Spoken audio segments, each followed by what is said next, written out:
The morning began with a feeling no one could explain, the kind that slipped quietly into the office before the people did, settling between desks and computer screens like a held breath, and Emma Carter noticed it the moment she stepped off the elevator. Coffee warm in her hand, heart oddly restless, even though gift day at Brightwell Marketing was supposed to be simple and forgettable, just another small tradition meant to soften the sharp edges of work life before the holidays, and she reminded herself of that as she walked past familiar faces, friendly nods, casual jokes, the same routine she had followed for 3 years, yet something felt different today, sharper and brighter, as if the day itself was waiting for a moment to reveal its true purpose. And Emma tried to ignore the feeling because she had learned the hard way that expectations could hurt, especially when it came to emotions she had carefully buried under deadlines and schedules, emotions she did not allow herself to connect to Daniel Wright, her boss, a man admired by everyone for his calm leadership and quiet kindness, a man who never raised his voice and never crossed lines, and that distance made him safe. Or at least that was what Emma told herself every morning when she took her seat and focused on her screen. But today her focus slipped, her thoughts drifting as she remembered the first time she met Daniel, how he had welcomed her with a warm handshake and sincere smile when she was still carrying the weight of a broken past, how he had encouraged her ideas without pressure, how he had noticed small details about people that others missed, and Emma shook her head slightly, telling herself not to go there. Because admiration was harmless only when it stayed quiet, and she had survived the past year by keeping her heart under control, by turning pain into productivity, by letting work be her shelter. Yet even as she checked emails and answered messages, she kept glancing at the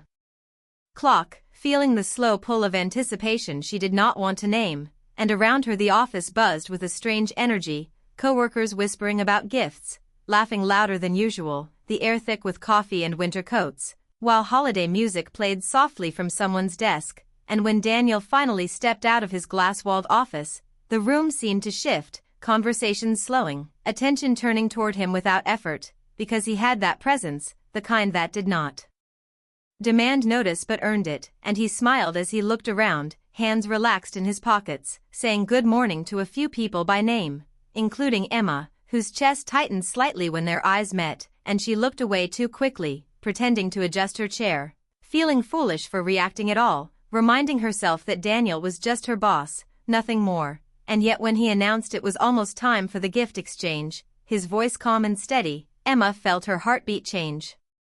Not faster exactly, but deeper, like something inside her had leaned forward, and she hated that feeling because it made her feel exposed, like her carefully built walls had a crack she hadn't noticed before. And she tried to ground herself by focusing on the simple facts, that gift day was optional, that gifts were small and lighthearted, that no one expected meaning from them, that she had bought a candle for a coworker and wrapped it without thought, and that nothing important ever happened at Brightwell Marketing on a Thursday morning. But as desks were cleared and people gathered near the center of the office, Emma became aware of Daniel again, standing a little apart, holding a small stack of wrapped items, his expression thoughtful, almost serious, and she wondered briefly why that unsettled her so much, because she had seen him serious before during meetings and deadlines, but this felt different, more personal, and she pushed the thought away as her name was called for a gift exchange partner, smiling politely as she handed over her candle and received a pair of socks in return. Laughing along with everyone else, playing her part, while inside she felt oddly disconnected, as if she were watching the scene from a distance, waiting for something she could not see yet. And then Daniel raised his hand slightly, the room quieting without effort, and he said he had one more thing to do before everyone returned to work. And Emma felt that strange pull again, stronger now, her fingers curling slightly around the coffee cup she had forgotten to finish, and she noticed the way Daniel's gaze moved across the room, slow and deliberate, before stopping on her, and for a brief moment she thought she imagined it, because why would he be looking at her like that, with that soft focus, that attention that felt too direct to be accidental? And she felt her stomach tighten, her thoughts racing as she tried to understand what was happening, telling herself not to assume anything, not to build meaning where there was none, because disappointment was easier to avoid than heartbreak. And as Daniel took a step forward, holding a small wrapped box, the office seemed to fade at the edges, the sounds dulling, Emma's awareness narrowing until there was only him, the box, and the space between them, and she wondered, not for the first time but with a new urgency, whether some moments were meant to change things quietly, without warning, slipping into ordinary days and turning them into memories that stayed forever, and she did not know yet that this was one of those moments, only that as Daniel spoke her name, clear and calm, and held out the gift, Emma felt the ground shift beneath her, as if the life she had carefully balanced was about to move in a direction she had never planned for, and the story she thought she understood was just beginning. The room stayed quiet in a way Emma had never felt before, not awkward but heavy with attention, as Daniel stood there holding the small wrapped box, his voice calm as he said her name again, inviting her forward. Without pressure, and Emma felt every step as she moved, aware of eyes on her but more aware of the space between her and him, a space that suddenly felt charged with meaning she did not understand yet, and when she took the gift from his hands, their fingers barely touched, but that brief contact sent a strange warmth through her, grounding and unsettling at the same time, and she forced a polite smile, thanking him softly, trying to keep things normal, trying to protect herself from reading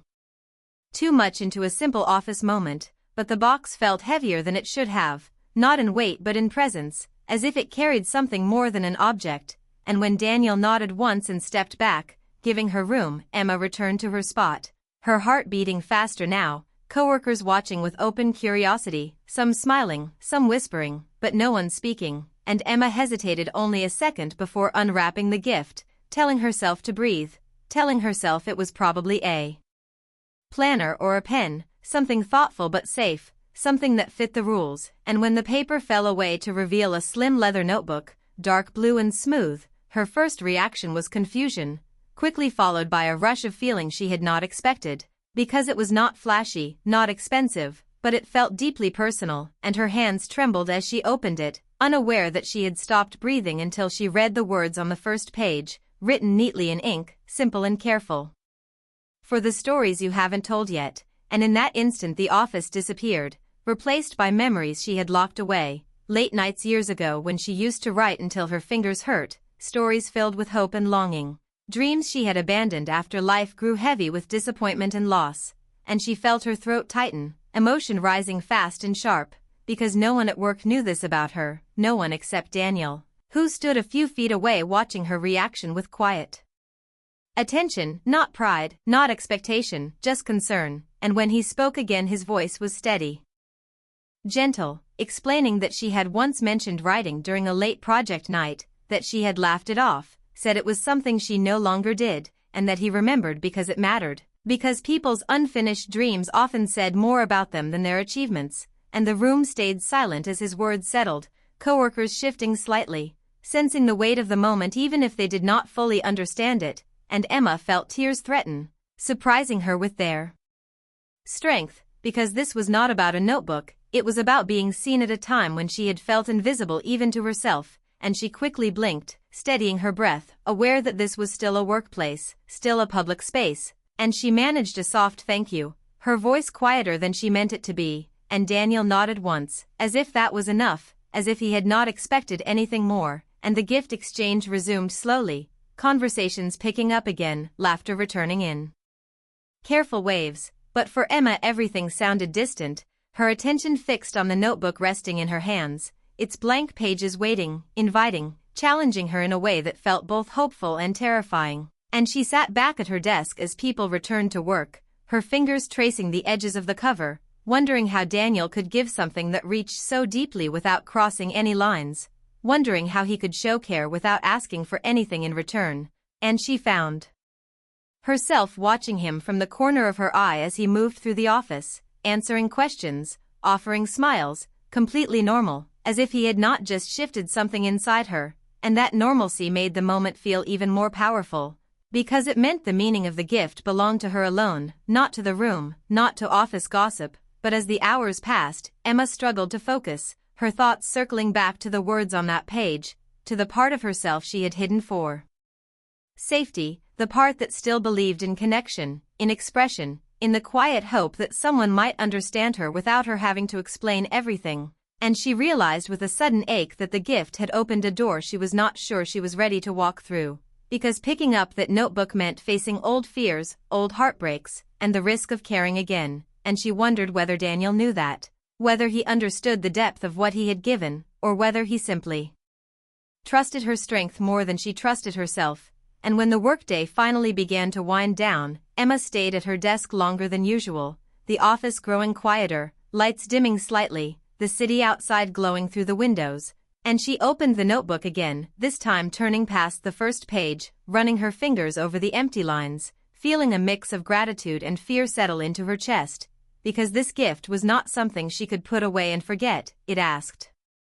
something of her, gently but clearly, and as she sat there, caught between the safety of who she had been and the possibility of who she could become, Emma understood that some gifts do not break rules but still change lives, and that this one, given without promise or expectation, had already become unforgettable. The office grew quieter as the evening settled in, the kind of quiet that felt honest and unguarded, and Emma stayed at her desk long after most people had left, the notebook open in front of her like a silent challenge, its blank pages reflecting the light from her screen, and she told herself she would just write one sentence, nothing more, but even that felt heavy, because writing meant remembering who she was before life taught her to be careful, and she sat there breathing slowly, listening to the hum of the building, the distant sound of traffic outside, grounding herself in the present, and when she finally picked up her pen, the words did not come easily, not because she had nothing to say, but because she had too much, and she realized how much she had missed this feeling, the tension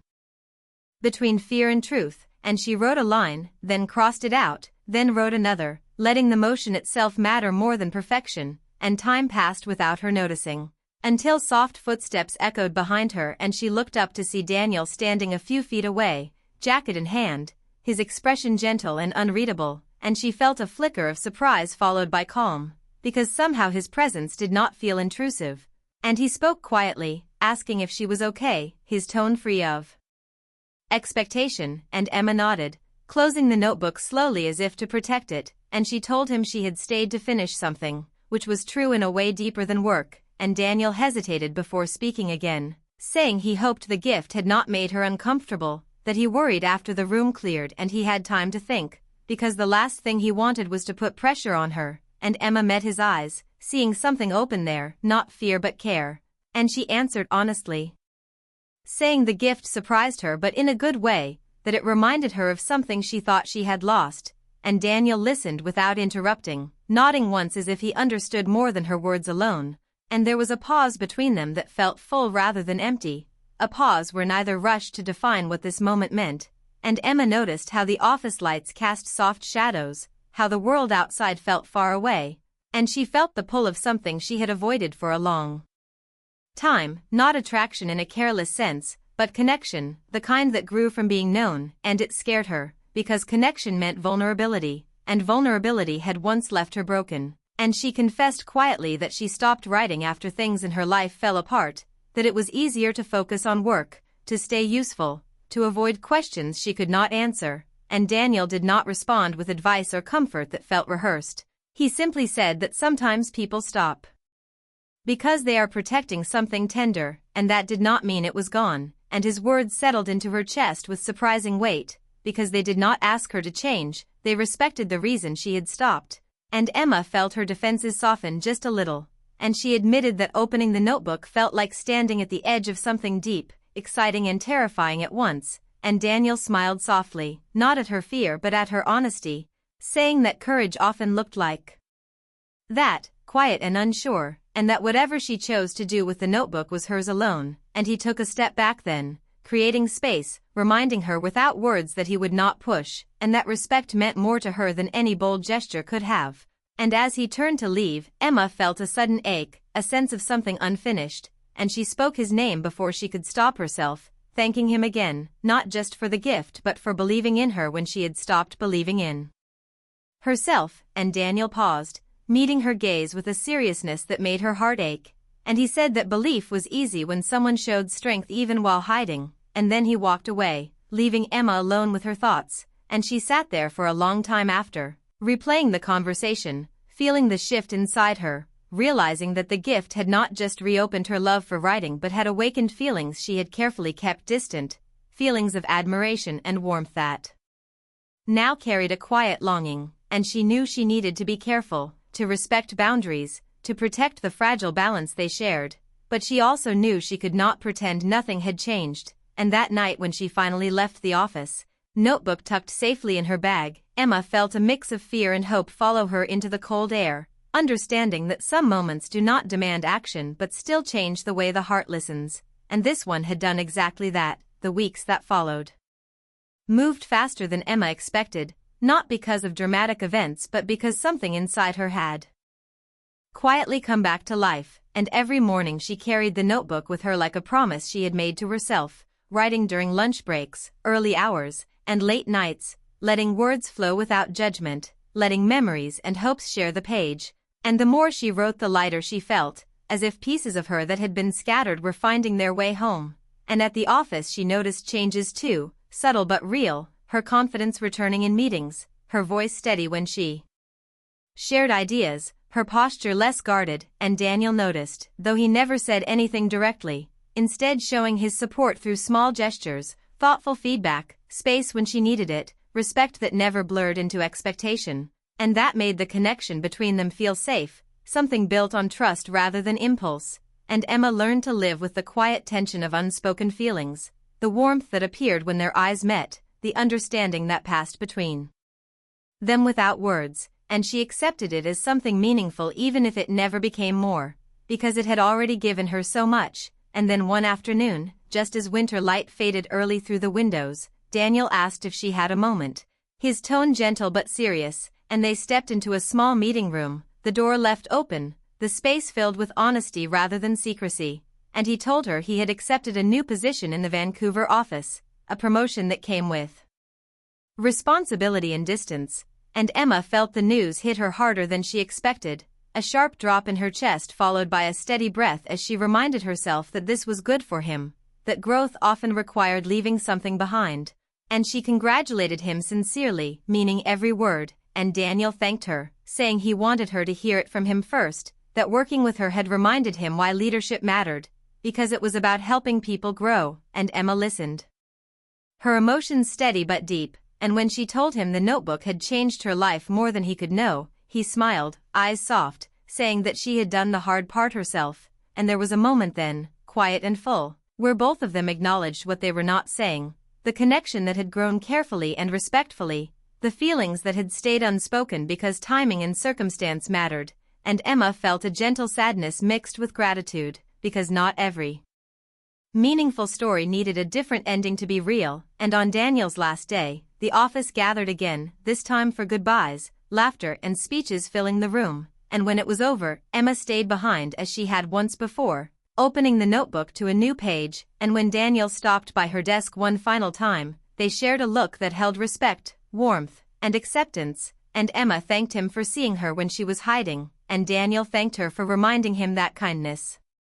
could change lives, and as he walked away, Emma felt the ache of letting go but also the strength of everything she had gained, and she wrote her first line of a new story, not about loss or regret, but about quiet moments that shape who we become, understanding that some gifts are not meant to be kept forever, but to awaken something lasting within us. And as the office lights dimmed and the city glowed outside, Emma smiled, knowing that the most unforgettable gift had not been the notebook,